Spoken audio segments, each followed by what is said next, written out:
नमस्कार, motive for all में आप सभी का स्वागत है।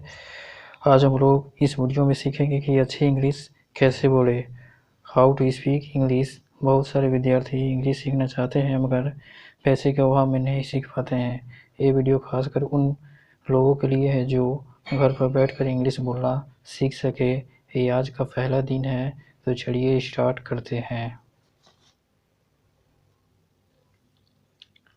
अच्छी इंग्लिश कैसे बोले, हाउ टू स्पीक इंग्लिश, पहला दिन। अंग्रेजी में धारा प्रवाह वार्तालाप करना एक जीवंत कला है। किसी भी कला में दक्षता प्राप्ति के लिए सतत अभ्यास के साथ जिस दूसरी वस्तु की अनिवार्य आवश्यकता है वह है सही मार्गदर्शन और उस कला की बारीकियों को समझना।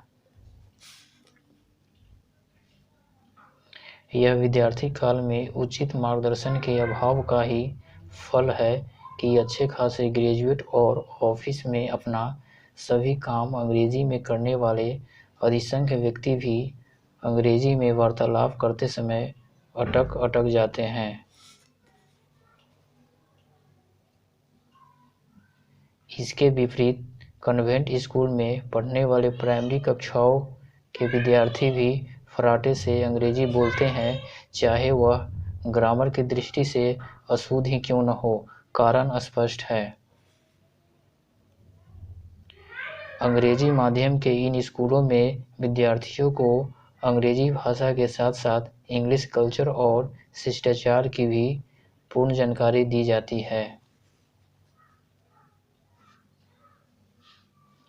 जो अंग्रेजी में प्रभावशाली वार्तालाप की अनिवार्य शर्त है। तो आइए सबसे पहले कुछ उन तथ्यों को ही समझ लिया जाए तो अच्छे और आधुनिक अंग्रेजी वार्तालाप का आधार है। आदर्श सूचक शब्दों का अभाव, यानी कि आदर्श सूचक शब्दों का उपयोग किस तरह करते हैं। हमारे यहाँ नाम के पहले श्री और बाद में जी तो लगाया ही जाता है। आदरणीय, श्रीमान, परम पूज्य जैसे अनेक शब्द भी है। जब हम अंग्रेजी में वार्तालाप या पत्र लिखना प्रारंभ करते हैं तब इन शब्दों के अंग्रेजी पर्याय तलाश करने में लग जाते हैं। जब हमें इन शब्दों के अर्थ वाले अंग्रेजी के शब्द नहीं मिलते तब हम इसे अपना अज्ञान मानकर झिझक जाते हैं, जबकि वास्तविकता तो यह है कि अंग्रेजी में इन शब्दों के पर्याय है ही नहीं, और नहीं वहाँ नाम के पहले कभी सर लगाया जाता है और ना ही बाद में कोई आदर सूचक शब्द।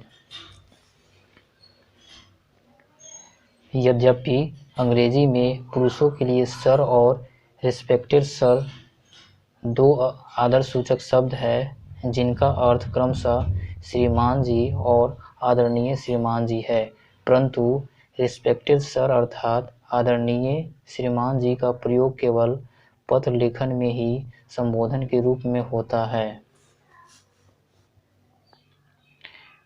परंतु वार्तालाप में कभी नहीं। जहाँ तक श्रीमान अर्थात सर का प्रश्न है, इसका प्रयोग हाँ और नहीं में उत्तर देते समय यस सर और नो सर के रूप में होता है, परंतु वार्तालाप के अन्य वाक्यों में नहीं।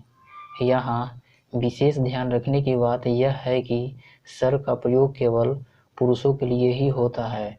महिलाओं के लिए आदर्श सूचक शब्द मैडम है, जिसका अर्थ है सभ्य और कुलीन महिला। महिलाओं के लिए सर शब्द का प्रयोग पूर्णतः गलत है। प्यार और लगाव का पूर्ण प्रदर्शन। हिंदी में वार्तालाप करते समय जिस प्रकार समान सूचक शब्दों का प्रयोग भाषा का आभूषण है, ठीक प्रेम और स्नेह प्रदर्शक शब्दों का बारंबार प्रयोग अच्छे अंग्रेजी वार्तालाप की अनिवार्य शर्त है। हर तीसरे वाक्य में डियर और माय डियर शब्द का प्रयोग अंग्रेजी वार्तालाप को आधुनिकता प्रदान करता है। यूरोप में डियर शब्द का प्रयोग तो पुरुषों के लिए किया जाता है और महिलाओं के लिए विशिष्ट शब्द डार्लिंग है। डार्लिंग का अर्थ प्रिय है, जिसका प्रयोग हमारे समाज में अभी अधिक अच्छा नहीं माना जाता है, परंतु आधुनिक परिवेश की पार्टियों में यह शब्द खूब चलता है, जबकि परंपरा प्रेमी और अर्धशिक्षित व्यक्ति तो मैडम शब्द तक को अच्छा नहीं मानते।